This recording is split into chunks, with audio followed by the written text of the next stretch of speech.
Hi friends, I'm back. I'm hoping that I have better connection now and that the earphones will actually help cancel out some of the background noise.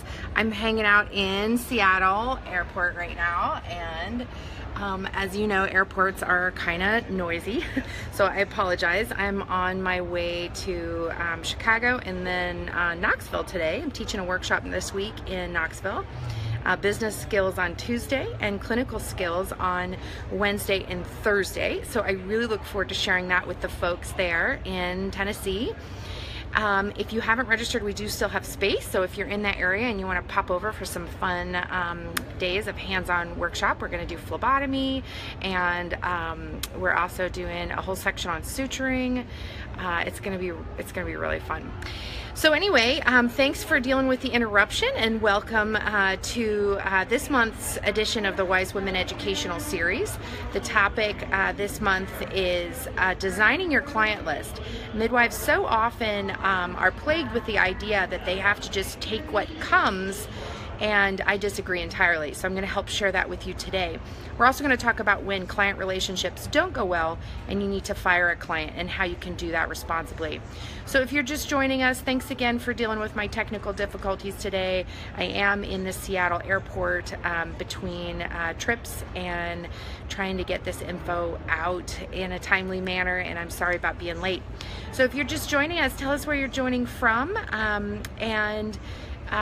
yeah, I'd also always invite topics. I've been coming up with a bunch of topics so far in the last 6 months, and you can rewatch these videos on my YouTube channel. And but I'd always like to hear more about what you folks really want to hear about, because that's my goal, is to share what is useful. So let's see, we have some people joining us now.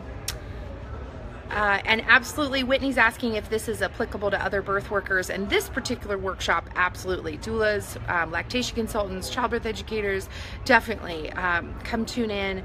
And you can also hit the share button as well if you'd like to share the information with someone that's a friend of yours on Facebook, so you can always do that. So I'm so glad to see folks joining.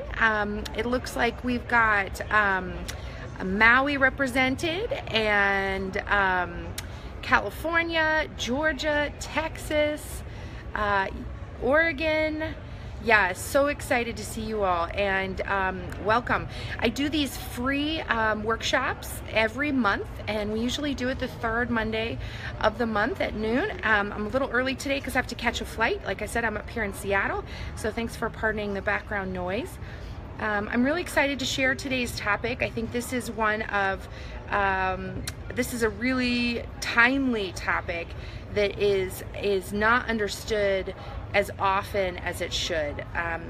Midwives, I think more than they should, fall into the scarcity mindset and get lost in the idea that of value, like they're losing their own value. And so that's one of the things we're going to touch on today. I'm just going to pull up my notes, because I actually did make notes for this topic. Not going to wing it here in between flights. So let me go ahead and pull that up. So again, if you're just joining us, tell us about where you're calling from, and if you have any topics you'd really like me to present in the next couple months, I'd love to hear from that as well. Okay, so I have to put glasses on because I'm a grandma now and I'm old. And again, I pardon the background noise. Alrighty, so today, designing your client list. So you probably all you know this, but let me go through it again. In order to understand who you are supposed to serve, who you serve best, you need to understand who you are. So you know, this is a huge topic. We could go on and on, but I do recommend some personal investigation into yourself and you know, what makes you tick, and what makes you drive, what makes you work in the world. So two methods that have really helped me over the years is the Enneagram. It's an ancient personality indexing system, was designed by the Sufis more than 2,000 years ago. It came into America in our modern conversation in the 1960s through Brazil, actually. Some of the most famous authors are Riso and Hudson. But there's lots of information, lots of books. One of my favorite books on the Enneagram is The Enneagram in Love and Work. It's a wonderful way to understand how the types correspond to each other. And how they relate to each other when it comes to those intimate relationships of love and work. Okay. Something, if you can't still hear me, somebody post that, okay? Because I just shifted a little gadget here. Okay, so if you can still hear me, thumbs up, because I'm changing my earphones. Okay, good. Alrighty, so again, if you're just joining us, tell us where you're calling in from, and if you have any suggestion for topics, I'd love to hear that as well. So another personality indexing system that's really helped me understand myself and the world is the human design profile. And the thing I love about the human design profile is that it's so fantastic at helping us see where energy comes from. There are basically 4 types of people in the world. The projectors and the reflectors have no internal energy, whereas the manifestors and generators have their own source of energy on the inside. And so once you get this, and it's massively confusing, huge, amazing topic, but you can get just the details that you need. And once you understand where your energy comes from, inside of you or outside of you, it can change, like radically change the way that you get support, the way you work with other people, how you react to other people's energy. So the human design profile, amazing resource. Like I said, manifestors and generators have their own source of energy, so they're the chugga do it people. And reflectors and projectors have to borrow energy or reflect energy, and it's a much more complicated process. So if that's you, really understanding that and understanding how to work in group process, how to use energy without being vampiric, it's a really fascinating subject, and it's huge. I mean, in I Ching and astrology, and there's a lot that goes into the human design profile. But I could teach workshops on those 2 topics alone, but I won't. I just encourage you to go research that. I do personal coaching, so if you do want to explore that more with me, certainly give me a holler. Okay, so the next topic that you're going to need to ask yourself and explore is, what kind of midwife are you, or what kind of birth worker are you? Do you love working with primates? Do you hate working with primates? Do you love being a rogue midwife, working outside the box? Do you like long, in-depth appointments or short and sweet appointments? Do you need to serve the underserved? Really evaluate who you are as a practitioner. What are your goals? What are your what's your modus operandi? What moves you? What drives you? Another big question that you need to ask is, what kind of practice do you prefer? Are you a one-woman show? Would you prefer to have staff or students? Again, the human design profile can really inform this decision making. Do you prefer a partnership? And again, each of these could be a massive topic that we explore. If you're just joining us, go ahead and say where you're tuning in from in the world, and say hi, because I love to see who's here. And also, you can hit the share button at the bottom of your page to share that with folks that you think might be interested. So then ask yourself about your workspace, right? Do you prefer a home office with 0 commute time? How about a busy birth center practice with front desk staff and even MAs to help you shuffle clients in and out? What does the office space look like? What does your environment look like? And then lastly, make sure and ask yourself the questions about income, right? Because this isn't just a hobby. This is actually a job, and you should make money at the job that you do. So that's not a controversial topic. Anyone who debates this with me, really, we could have fun. But you do need to make money at the work that you do. So it's really important that you find out what is your bottom line, truly, financially. So What kind of income do you need or expect to make from midwifery? Both how much, how often, how consistent. Is your client base cash, insurance, or Medicaid? What percentage of that is your client base?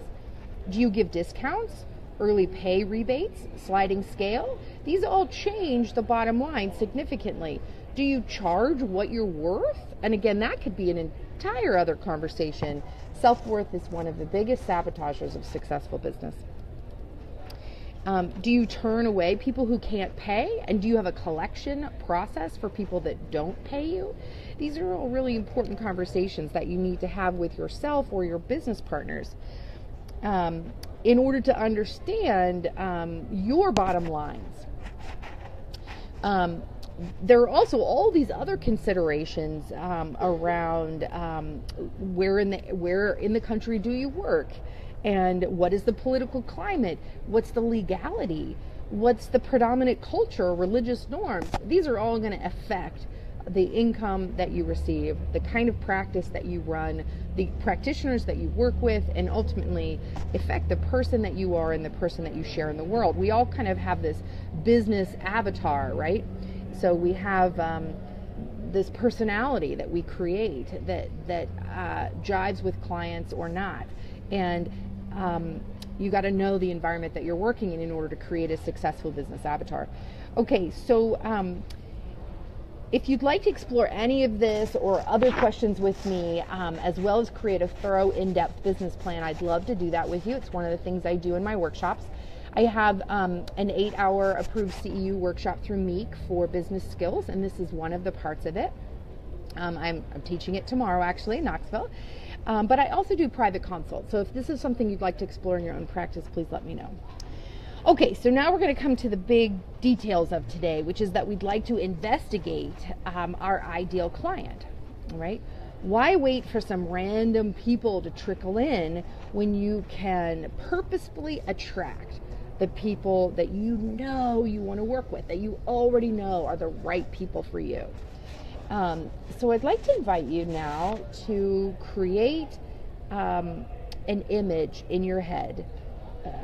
Maybe the best, most wonderful client you've ever served, or maybe it's a fictional person, but you want to know that this person would be exactly perfect to work with.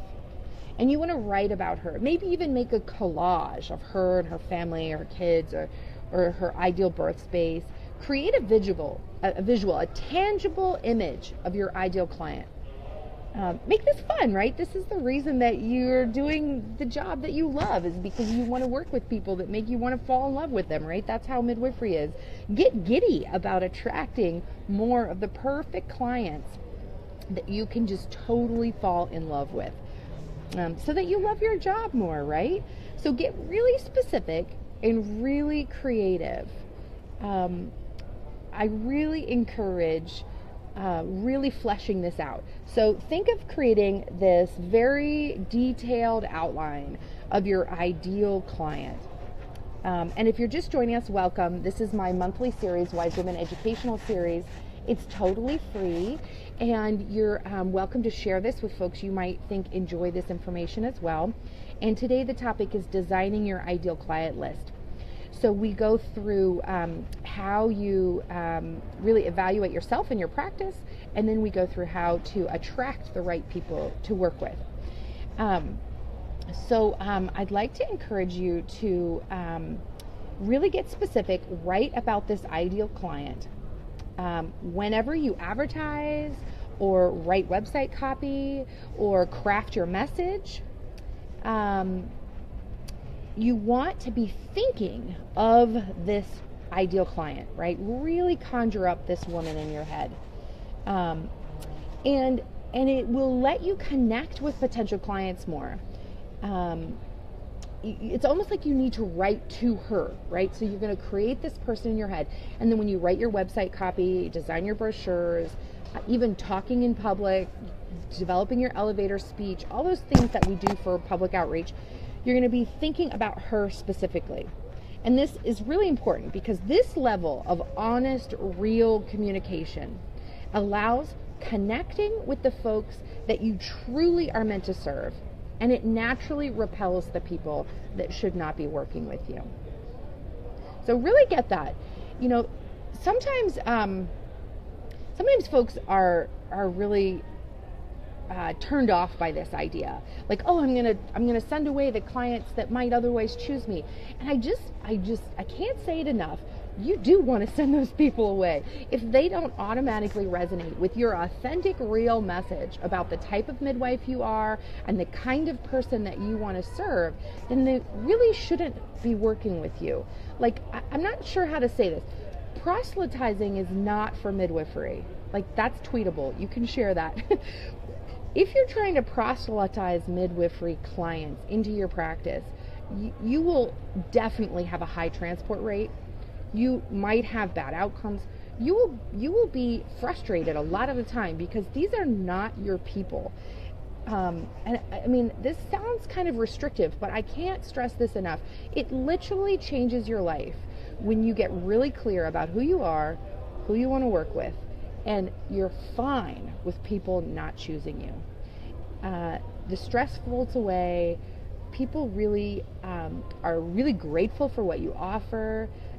You have these deep heart resonances with the people you work with, and your heart can just kind of sing about it. It doesn't mean these are bad people. It doesn't mean you're a bad person. It just means that you're not aligned to work in the deep, intimate space of birth work for this woman in this pregnancy. And I've had clients, because I had a big birth center with multiple midwives, and we had clients choose one of us for one pregnancy and another for another pregnancy, and like, we need to hold space for that to be completely normal. Like, that's how that works. There's no one right midwife for every woman, and there's no one right way to serve every woman. So the only thing we can do is get really clear about our message, really clear about who we are and what we want to do in the world, and then just step back and wait, and the people really are attracted. Okay, so let's explore this a little bit more from that ideal client perspective. When you craft your message to this specific person that you have really generated in your head, you first of all, it's really important that you know you cannot serve all the women that are out there that need midwives. Unless you live in a town of about 200 people that's totally pro-midwife, there's no possible way you can serve all the women that need you in your town.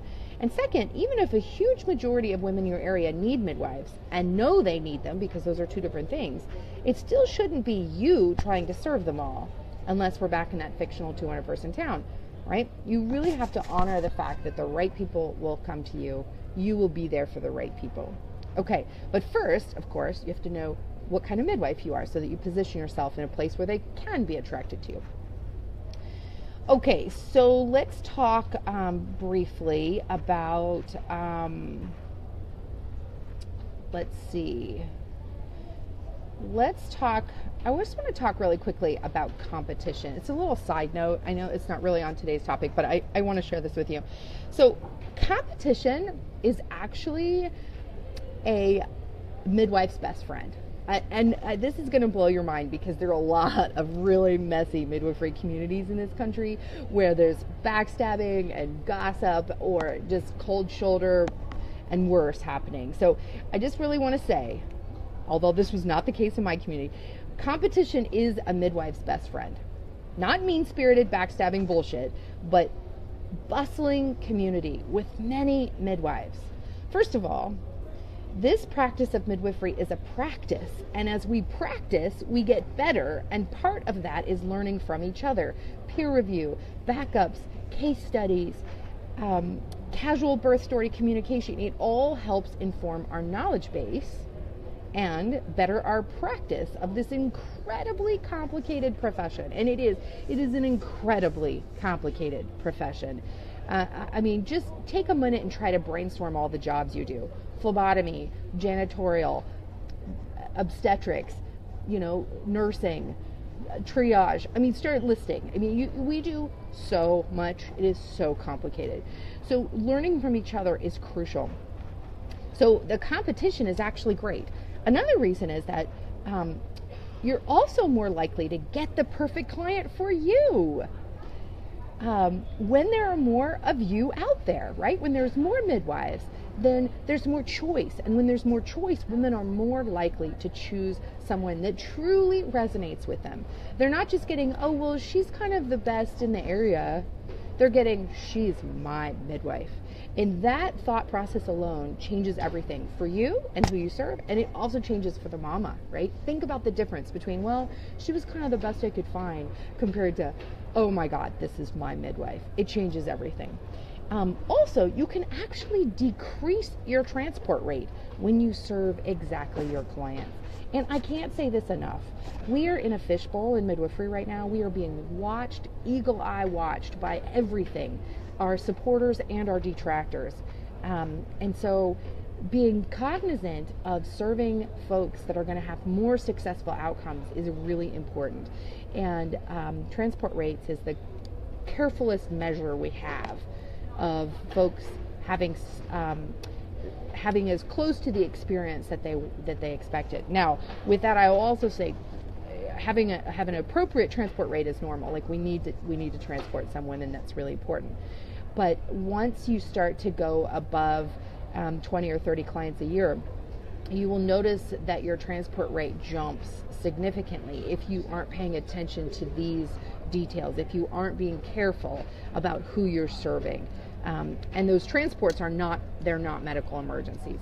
They're requests for pain relief, they're, what have you. Which is not a bad deal if it's really needed, don't get me wrong. But we all know those women who actually bail their birth plan because they didn't want to be there in the first place. And that goes back to proselytizing in midwifery. We should not be convincing anyone to do this. Okay, so let's do the math really quickly, because some people need convincing about how many clients are really out there, just to help you really understand this, because it's that scarcity mindset is really, really high for a lot of women. And I want to, really make sure that we can help you break out of that scarcity mindset. Okay, so grab a pen or paper really quickly and do this little exercise with me.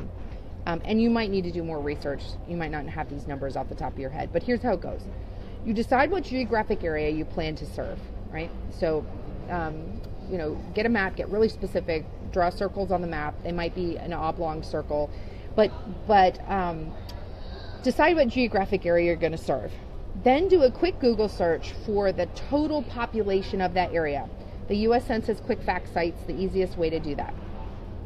Approximately 25 to 30% of the population is not childbearing in any given area. So take the total and multiply it by 70 or 75%, depending on whether or not you live in a known retirement community or not. Obviously, make the non-childbearing age percentage higher if you live in a known retirement community. Then take that number, and this is the childbearing age population in your area, and multiply it by 50% to find the total women.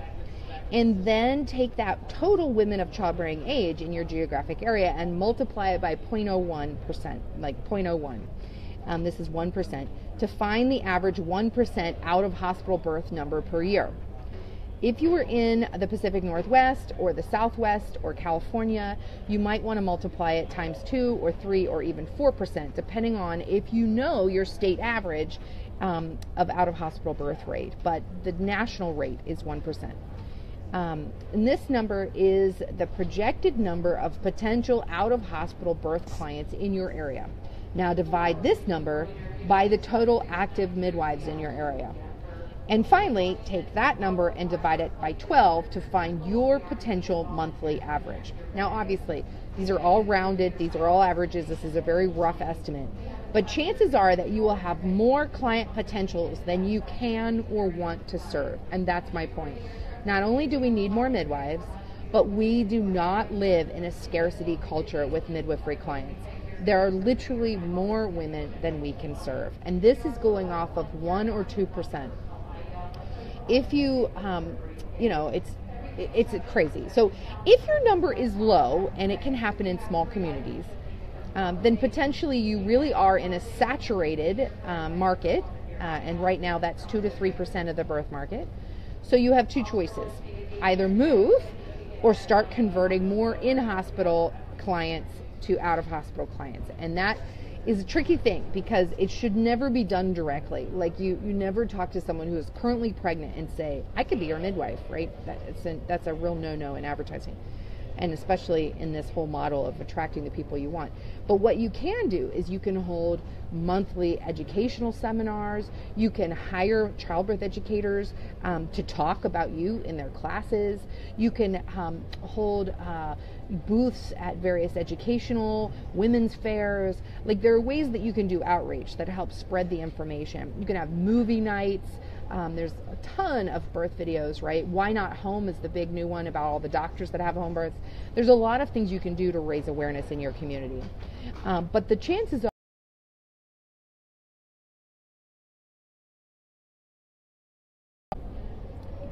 so Brandy, the quick calculation again, take the of the area that you live in, multiply it times 0.75 to get the childbearing age women, and then divide that by 50%. That means multiply times 0.5 to get the women of that population, and then take the women and multiply it times 0.01, and that gives you the 1% out of hospital birth average.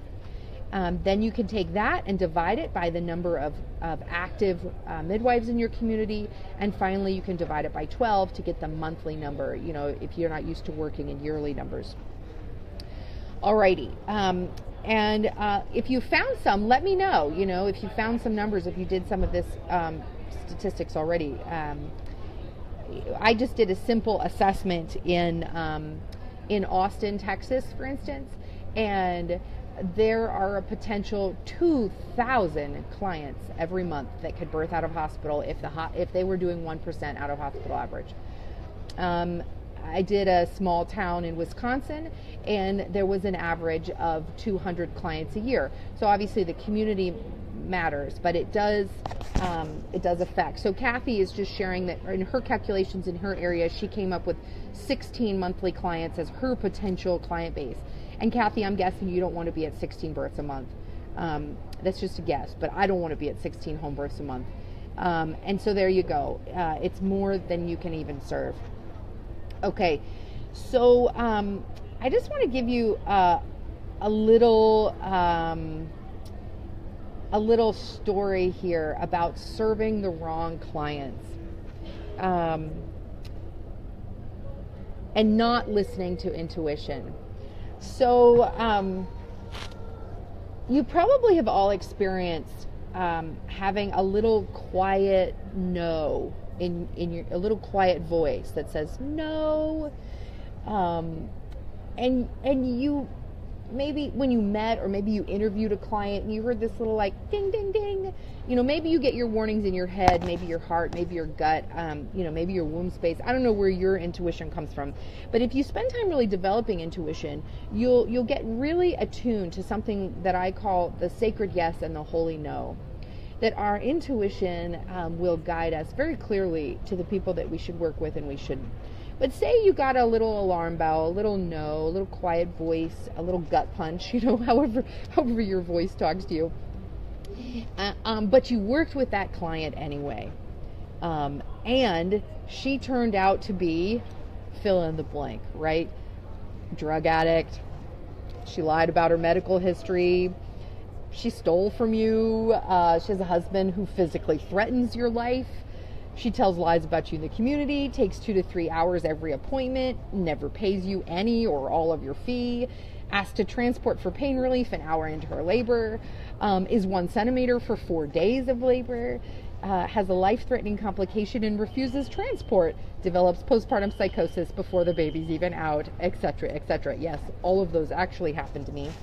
And so this is definitely a lesson based on experience. Truly start to listen to that really clear voice and don't take care of people that your gut, soul, consciousness, everything is telling you no about. So not only do you need to hold this vision of who your people are, but you also need to listen to that little needling voice, that intuition, right?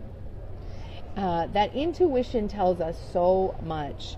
I call it in my workshop the sacred yes and holy no. And we can become better midwives when we honor ourselves. There's another tweetable for you. Seriously, we're going to become better midwives when we honor ourselves.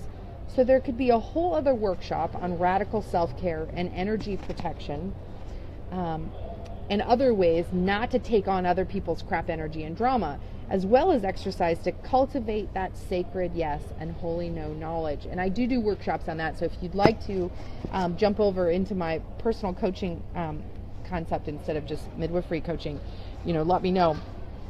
But it's really, really important. Like, I don't know how to describe how important it is.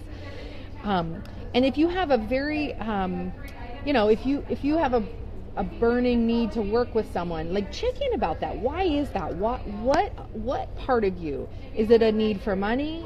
Is it like an ego thing? Like no one else can serve her as well? Like, these are all really important questions to ask and answer before you're working with people that you are clearly getting a no about. Okay, so I have a really exciting workshop coming up this summer in the Caribbean for midwives who want to do this work of self-exploration. I have about 4 spots left, so message me if you want to go sailing in the Caribbean. It's going to be an incredible time. One more note, some of you are aware of the abundance versus scarcity mindset, right? So we've all heard about this a lot, and midwives unfortunately struggle with this dilemma more than they should and more than most. I don't know why, because we deal with so much abundance in our lives in birth, but for whatever reason, when it comes to ourselves and our clients, our self-care, our own finances, it seems like midwives are really struggling with this idea. So I have something that might help. I want to share this with you. The opposite of scarcity is not abundance. It's enough, right? So think about that. Shifting your mindset away from scarcity to enough. So here's some ideas. Here's something that some midwives say, right? They say things like, I must take all the clients I can. My family needs to eat, right? That's a scarcity mindset. If I don't take her, who will? Right? So instead of there being not enough clients, now there's not enough midwives. That's also scarcity. Every woman needs a midwife. That's actually also in this thought process, although it doesn't seem like it is. Every woman actually doesn't need a midwife. That's a false belief. There may be a slowdown in January. I better do 10 births this month while I've got them. Nope. Now we've got a scarcity in timing, right?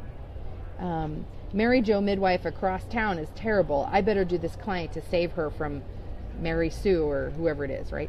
No, that's also gonna come back to bite you. That's a scarcity idea, that your skills are scarce, right? And there are already 7 midwives in this town. I just better take what I get. That's also scarcity. So we're going to shift away from those kinds of thought processes, instead thinking about it like this. Because scarcity is really there's not enough, right? And instead we want to think that there is enough. And so this there is enough mindset. Instead, a midwife might think like this. They might think, I know who I am and I am right for just the right amount of clients, right? Or she might think, I only take clients where it feels like a fit for both of us. That's about enough. It's not abundance. And we really don't want abundant clients, right? Who wants to do 20 births a month? I don't. I want enough. So here's another thought process a midwife might have. Only women who want a midwife and need a midwife, and only those who really want me get me, right? That's actually very specific. That helps you pull in the people you need. When there's a slowdown in calls, it's the perfect time to practice some radical self-care. How about that? Midwives at the spa. Thank goodness other midwives in this town practice differently than me.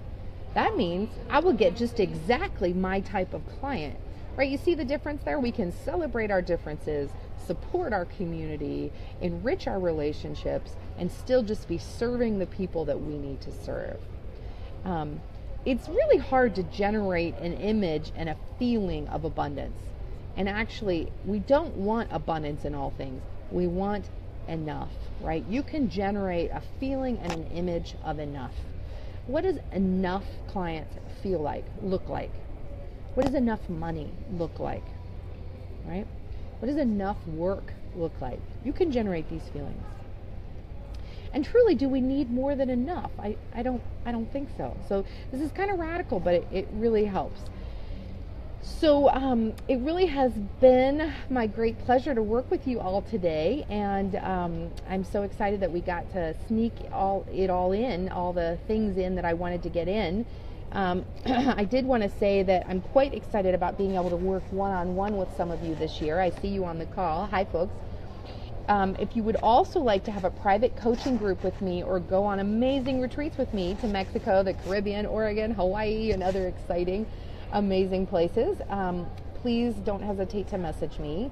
I'm serious about this radical self-care stuff, and it's my mission to lose less of our nation's leading midwives to the burnout that is midwifery right now. I have some fun continuing ed workshops coming up in Tennessee this week, Oregon the beginning of April, Hawaii in May, and Boston, Massachusetts in June. So I hope to see you there. And I'm also teaching a week-long beginning midwifery workshop in Washington, D.C. in July. So if you have any new students who would benefit from a week-long intensive on the East Coast, please let me know. I'm really excited. And as always, I'm helping midwives and administrators launch and expand their maternity practices through my consulting firm, Wise Women Consulting. And I hope to connect with you all in these various ways. So it's been my great pleasure to share today with you. Again, please send me idea topics. If you have a burning idea you'd like us to cover, please let me know. And happy spring to you all. It is the spring equinox. Go out there and play. And I'll see you on the next post. Thanks again, everyone. Have a great day. It was fun to see you all.